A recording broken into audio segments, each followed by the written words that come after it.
Lundi 12 décembre 2022, bienvenue sur RTI 2 dans le 12h30. À présent les titres. Nous nous sommes intéressés dans le dossier de la 2 à une activité éducative encore très peu connue du grand public. Il s'agit de la vie scolaire. Et puis au Tchad, 139 personnes arrêtées au cours d'une manifestation présumée dans un bain de sang en octobre ont été remises en liberté. Voilà pour les titres. Bienvenue si vous nous rejoignez. Dans le système ivoirien, l'on parle de vie scolaire, une activité éducative très peu connue du grand public. Malheureusement, alors qu'elle est instituée officiellement depuis 7 ans déjà avec une direction générale de vie scolaire. De quoi s'agit-il? Comment est-elle appliquée dans les écoles pour mieux cerner cette notion de vie scolaire? Une équipe de reportage de RTI2 s'est rendue à Guitry, dans la région du Lordjibois, où cette activité est beaucoup mise en œuvre et peut même servir d'exemple. Reportage Théodore Zouzou à la Sandrabo. Non, la vie scolaire, en termes de ça concerne l'éducation des enfants à l'école. La vie scolaire, vraiment, je n'ai aucune information, je ne sais pas. Je ne sais pas de quoi il s'agit. Ce sont des réponses à la question sur la perception des populations sur la vie scolaire, l'une des activités du ministère de l'Éducation nationale. Elle révèle la méconnaissance de ce secteur. Devant cet état de fait, pour mieux comprendre le fonctionnement de la vie scolaire, nous nous rendons à l'école primaire publique de Kouta Ngokro, puis au village de Petit Boundiali, axe Guitry-Yokoboué, en compagnie des 2 conseillers vie scolaire de la circonscription éducative de Guitry, dans la région du Lordjibois. Ils sillonnent, comme à l'accoutumée, les écoles de la localité pour impulser une nouvelle dynamique aux activités extrascolaires, testant parfois les connaissances des apprenants sur le sujet. En dehors de l'école, vous menez quoi comme activité quand vous partez? Oui, vous faites une... Ah, très bien, oui. Vous faites des chants. On va se retrouver sur le site pour vous voir en activité. Après ces entrevues, les écoliers habilités à participer à la vie scolaire, munis de leurs outils, se rendent à leurs rizières et leurs jardins. Ils apprennent avec plaisir à semer, à planter la patate, les aubergines, d'autres variétés de légumes et à mettre du fumier, ainsi que d'autres tâches indiquées par le tuteur dans différents jardins. Même constat avec ceux initiés à la culture du riz, un produit de grande consommation. Ici, ce sont les filles. Pour cet après-midi, c'est une séance de désherbage. Je suis content de faire cet apprentissage. Ça peut m'apporter de l'argent. Cette vie scolaire a été organisée par les instituteurs que nous sommes. Moi, par exemple, je suis la tutrice au club coopératif. Et il y a aussi le club santé, il y a le club sport. C'est inscrit au programme dans la page de l'entrepreneuriat. Le choix des élèves habilités à participer à ce type d'activité nécessite un profil. On trouve que ceux des petites classes sont très petits pour les initier. Voilà pourquoi nous utilisons les plus grands. Ces activités ne peuvent se faire sans l'adhésion totale des parents d'élèves qui donnent gracieusement leur terre. J'ai cédé la parcelle aux enfants pour qu'ils apprennent aussi la technique culturelle.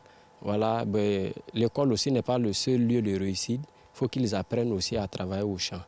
Cap est mis sur l'EPP Dominique Ouattara du village de Kouta, où est faite la culture du manioc, denrée alimentaire beaucoup consommée dans la localité. Dans cette classe, les responsables de la coopérative de l'école sont en pleine réunion. Du deuxième bureau exécutif, l'ordre du jour, comment acheter nos boutures et divers. La secrétaire qui fait le PV. Nous avons un champ de manioc et un projet en cours pour la coopérative. Le consensus trouvé sur les conditions d'acquisition des nouvelles boutures, les membres du groupement des élèves vont pour le nettoyage de leurs champs. Les plants de manioc ont déjà 3 mois, ce qui suscite beaucoup d'espoir de la part de la présidente de la coopérative. C'est notre champ de manioc. Dans 3 mois, nous allons récolter pour aller vendre et mettre l'argent dans la caisse de la coopérative. La coopérative scolaire, il faut dire que c'est une association d'élèves qui décident de se mettre ensemble pour créer une AGR. C'est une activité génératrice de revenus. Et il y a un bureau qui est mis en place. Ce bureau est chapeauté par un tuteur de la coopérative. Et quand il y a les activités à mener, il y a une AG qui se tient. Et quand les activités sont retenues, ensemble, décide des différentes étapes. Planter du manioc, le choix de la coopérative de l'EPP Dominique Ouattara acquiert l'adhésion du chef du village de Kouta. Le manioc est devenu une denrée capitale, sinon nationale. Et les élèves, il faut leur apprendre à travailler sur l'agriculture. Et en leur apprenant ça, ils sauront comment préparer leur vie future. En plus du manioc, l'école du village de Lessidoukou présente un autre pan de l'agriculture, l'élevage. Ces tout-petits font du caprin, de la volaille et des lapins. Ils reçoivent la visite du président du COGES de leur école. Il vient encourager cette coopérative partenaire. Quand le produit est vendu, la recette est divisée en deux parties. COGES prend et puis une partie dans la caisse. Cette partie de COGES-là permet d'acheter des choses qui manquent, par exemple les tables. Les gens ne s'intéressent pas trop à l'élevage. C'est pourquoi avec les enfants, nous avons décidé de faire l'initiation à l'élevage. Nous pensons que cela peut apporter beaucoup à ces enfants-là dans l'avenir. De retour à Guitry, c'est le groupe scolaire Guitry 1 et 2 qui nous accueille avec deux activités non moins importantes. Le club zéro grossesse en milieu scolaire. Un tonton vous appelle. Mamie, viens. Si elle rentre dans la chambre de l'adulte, qu'est-ce qui peut se passer? Oui? Très bien. Nous avons constaté que des élèves, des jeunes filles des classes de CM1 au CM2 ne finissaient pas l'année. Elles abandonnaient les études en cours d'année. Nous avons jugé nécessaire de mettre en place ce club-là pour apporter le maximum d'informations à nos élèves pour qu'elles puissent se prendre en charge et pour qu'elles puissent finir leurs études. L'existence de ce club depuis 2 ans permet aux jeunes d'avoir les connaissances utiles et d'être assidus à l'école. Ce que j'ai appris ici dans le club zéro grossesse en milieu scolaire peut m'aider à éviter les grossesses précoces. À l'EPP Guitry 1, à partir de 17h, un autre groupe d'apprenants fait son apparition. Ce sont ceux qui ont opté pour la coiffure. Tout comme les autres activités, élèves et maîtres apprécient cette initiative de l'école. Ici, nous sommes initiés à la coiffure. Nos encadreurs nous ont dit que la coiffure était un métier qui rapporte beaucoup d'argent. Si je n'ai pas réussi à l'école, je peux être coiffeur. C'est un bon métier. Je suis très content parce que ça me fait aussi que mon nom, qui devient grand, je souhaite que cela continue toujours. Il ne faut pas qu'ils vont se décourager après. De retour au bureau, le conseiller vie scolaire nous donne une idée précise de la vie scolaire. C'est l'initiation des enfants à des activités extrascolaires en vue de déceler leur talent. La vie scolaire, c'est une solution aussi au phénomène de l'échec scolaire. En plus de toutes ces activités, passées en revue, d'autres telles que le sport, le théâtre, la danse, la cuisine, la présentation du journal télévisé apportent un changement qualitatif aux résultats dans la circonscription éducative de Guitry. À Guitry, nous avions l'année surpassée environ 50% en termes de résultats finaux. Aujourd'hui, nous sommes passés à 70%. On peut être à même de dire que la valeur de l'enfant est su à travers l'insertion de certaines nouvelles notions dans le système. Pour le directeur régional d'éducation et de l'alphabétisation, cette mise en application des activités extrascolaires est à promouvoir. C'est la porte vers les métiers de la vie civile. Je pense qu'il faut qu'on traduise ça à tous les niveaux, y compris le secondaire. L'autorité communale salue l'engagement de ces acteurs de la vie scolaire qui donnent une visibilité à la commune. Si sur 100, il y a 60 qui peuvent s'en sortir avec la pédagogie traditionnelle, les 40 autres, il faut leur donner la possibilité de s'éclore autrement. Donc, les activités de la vie scolaire peuvent améliorer le rendement de l'enseignement dans notre pays. Guitry, ce département de la région du Lodjibois, est l'un des meilleurs élèves en matière de mise en œuvre de la vie scolaire, instituée depuis 2015 par le gouvernement. L'exemple des écoles de Guitry doit interpeller les acteurs de l'éducation nationale et de l'alphabétisation dans la mise en pratique des résolutions issues des États généraux de l'éducation nationale, EGENA, des décisions qui pourraient booster la qualité des élèves et des enseignants dans le pays.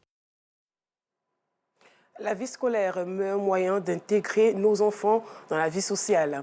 Drame dans la commune de Grand-Massam, découverte d'un corps flottant dans la lagune au niveau du pont de Moussou. Qu'est-ce qui s'est passé? Les réponses au micro de Bintou Pekeli. Si ces hommes et femmes profitent de la vie au bord de la lagune et en mangeant de bons plats, ce n'est plus possible pour cet homme, retrouvé mort sur l'eau ce matin. La photo de l'homme flottant sur la lagune en dessous du pont de Moussou a fait le tour des réseaux sociaux. Son corps inerte a été repêché, mais sans information aucune. On a assis, il y a un corps qui passait sur l'eau. C'est un homme habillé de trucs, seulement qu'un chocoto avec un leket, une short avec un petit débardeur. Comme jamais vous voyez, cette fleur passait sur l'eau, c'est comme ça. Il flottait sur l'eau, genre, d'une manière, et puis on peut voir, mais forcément, c'est pas joli à voir. On ne peut pas expliquer. Cet espace est reconnu pour recevoir du monde les week-ends. Mais voir un cadavre ce dimanche matin a été un choc pour commerçants et clients. Nous sommes venus pour la fête, s'amuser un peu. Tout d'un coup, nous voyons un corps passer. C'est comme si c'est l'un de nous qui passait. Donc ça nous a un peu choqué, c'est la raison pour laquelle le niveau de l'annulation qu'il voulait faire, il a dû réduire ça. Parce qu'à chaque fois que je suis là, je ne fais que passer à mon frère qui passe. Je me sens bizarre, pas bien dans mon corps en fait. C'est dérangeant pour nous parce que ce n'est pas toujours évident d'assister à ces événements-là. Voilà, c'est des événements vraiment malheureux. Même si tu ne connais pas la personne, tu es obligé de compatir parce que c'est déjà un être humain. Selon les témoins, l'homme portait des marques au visage. Incident, accident ou règlement de compte, aucune réponse pour le moment. Les sapeurs-pompiers et la police qui ont repêché le corps poursuivent les enquêtes pour situer les responsabilités et définir l'identité de l'homme. Le ministre de la Communication et de l'Économie numérique, Amadou Coulibaly, a procédé à l'inauguration de la salle de conférence de la Maison de la Presse d'Abidjan au plateau en présence de plusieurs personnalités. Yacouba Coulibaly. Cette salle s'ajoute à une série d'actions que les autorités publiques ont posées au profit des journalistes de Côte d'Ivoire. Une salle de conférence équipée qui précède le démarrage des travaux du nouveau restaurant de la Maison de la Presse à Abidjan. Selon l'émissaire du gouvernement Amadou Coulibaly, ministre de la Communication et de l'Économie numérique, cette nouvelle bâtisse représente plusieurs symboles. Il est important de soutenir la confraternité dans notre famille. Il est encore plus de parvenir à assurer le développement économique des entreprises des médias et plus particulièrement de la presse. La volonté politique de l'État qui ne faiblit pas au fil des années, mais qui, bien au contraire, se renforce toujours davantage dans le sens de soutenir toutes les initiatives concourant à l'épanouissement des journalistes. Le deuxième symbole est celui de la démonstration de ce que permet l'union entre les professionnels que vous êtes. Votre mission, en tant que femme et homme des médias, est de contribuer à éclairer nos compatriotes parce que l'information régule la société. Une occasion pour Sindou Meïté, directeur général de l'Agence de soutien et de développement des médias, de remercier le gouvernement. Une reconnaissance pour avoir inscrit les médias au rang de ses priorités dans la dynamique de développement des médias. Le chef de l'État ouvre ainsi une seconde génération de l'aide publique aux médias. Cette nouvelle aide publique aux médias se caractérise par l'élargissement de son champ d'action et par sa vocation affichée à soutenir le secteur pour accélérer son développement. Cette nouvelle salle de conférence est un soulagement pour les journalistes, à en croire Jean-Claude Coulibaly, le président de l'UNJCI, Union nationale des journalistes de Côte d'Ivoire. Ce joyau architectural parle de lui-même. Cela fait partie vraiment d'un vœu caressé par plusieurs générations de journalistes.